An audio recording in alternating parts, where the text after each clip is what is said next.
Olá, eu sou Renan Weinberger, poeta e professor de literatura, e para mim é sempre um prazer poder falar da poesia do Tarso de Mello, falar das obras do Tarso de Mello. Eu pensei que meu depoimento aqui poderia ir por muitos caminhos diferentes, mas eu resolvi falar de um procedimento específico da poesia do Tarso que, de certa maneira, reverbera no modo como ele atua como agitador cultural, como um importante agitador cultural, sempre incentivando a produção poética de outros artistas. Olhando assim os livros do Tarso, dá para perceber que um procedimento que ele usa recorrentemente é a construção de poemas em série, quer dizer, poemas que são divididos em séries em que o poema tem autonomia, mas ao mesmo tempo participa de uma sequência.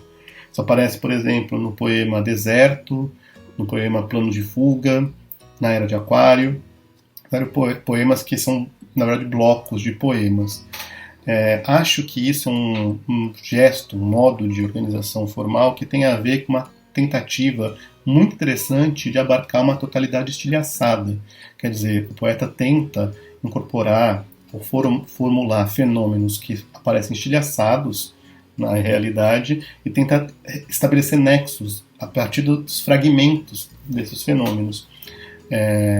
Mais do que isso, essa forma, ao incorporar o estilhaçamento, também tem algo de estilhaçada. É uma sequência que não é fechada em si, ela também tem certas elipses, certas quebras e certas aberturas e possibilidades de novos arranjos. Isso é muito claro, por exemplo, no poema Deserto. No poema Deserto do livro Carbono, que é um poema de sequência, né, de 1 a 20, são 20 fragmentos.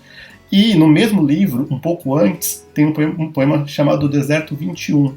Ou seja, a gente fica imaginando que ele pode ser uma espécie de antecipação, pode ser um poema autônomo, pode ser uma espécie de antecipação, e pode ser também uma continuidade assim, escondida desse deserto, né? A série, o número 21 da série, que está ali embaralhado. Por que isso é importante? Porque, recentemente, o Tarso reorganizou a obra dele, uma parte da obra dele, nessa antologia chamada Rastros. E já é interessante aqui o espelhamento entre Rastros e Tarso.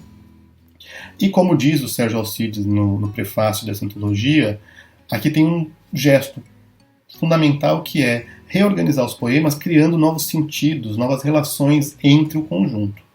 Esse é um procedimento que a gente conhece, né? Tem a antologia famosa do Drummond, antologia poética do Carlos Drummond de Andrade, que também tem algo disso, mas ali ele divide em seções os poemas, criando uma espécie de linhas, né, de leitura. Aqui é uma grande massa, um grande bloco de poemas todos rearranjados, né? Mais de 20 anos de produção poética rearranjada. E é interessante como isso também, de certa maneira, reverbera no modo como o Tarso atua como agitador cultural, como uma pessoa interessada na participação e na articulação entre artistas, críticos, entre as pessoas ligadas à poesia. Ele foi editor de uma revista importante chamada Cacto, ao lado do Eduardo Sterzi. Ele também foi o organizador, junto com o Heitor Ferraz, de um evento que durou muito tempo aqui em São Paulo, chamado Vozes Versos, que reunia mensalmente 3 poetas diferentes para lerem seus poemas e lerem poemas de seu interesse, de outros autores.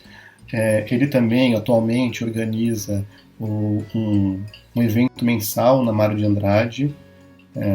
Quem quiser procurar, inclusive procurar no YouTube, performance na Mário, encontra aí o projeto do Tarso. E eu tive a sorte, inclusive, de dividir a autoria de um ensaio com ele, com o Tarso. Na verdade, ele foi generoso comigo e incluiu a resposta que eu escrevi para ele, pessoalmente, ao ensaio que ele tinha elaborado, incorporou no texto, e a gente publicou isso juntos, está publicado na revista Intempestiva. Para mim é uma honra ter esse texto ao lado do Tarso. Mas, de todo modo, eu acho que o melhor depoimento sobre um poeta é a sua própria poesia. Por isso, para fechar, eu quero ler um poema aqui do livro Planos de Fuga e Outros Poemas. É o fragmento 14 do poema Planos de Fuga. É impressionante como o poema, aliás, parece ter sido escrito Ontem, sendo que é um poema publicado em 2005. Vejam só. Passam pela manhã notícias do Haiti, do Oscar, da falsa juíza, do assalto ao entregador de pizza. O time perdeu novamente. Para os próximos dias, talvez, um outro racionamento. Nova crise internacional. Requenta-se a convulsão nacional. Estatuetas, mentiras, bingos. Os olhos se levantam do amplo quadrilátero, repleto de tragédias, fofocas, pichinchas, e estão secos. O tempo passa assim. Trens explodem, o time perde novamente, as chuvas devem voltar. Passamos assim. Há poucos lugares onde ir, nenhuma direção. Novas denúncias, suspeitas, investigações.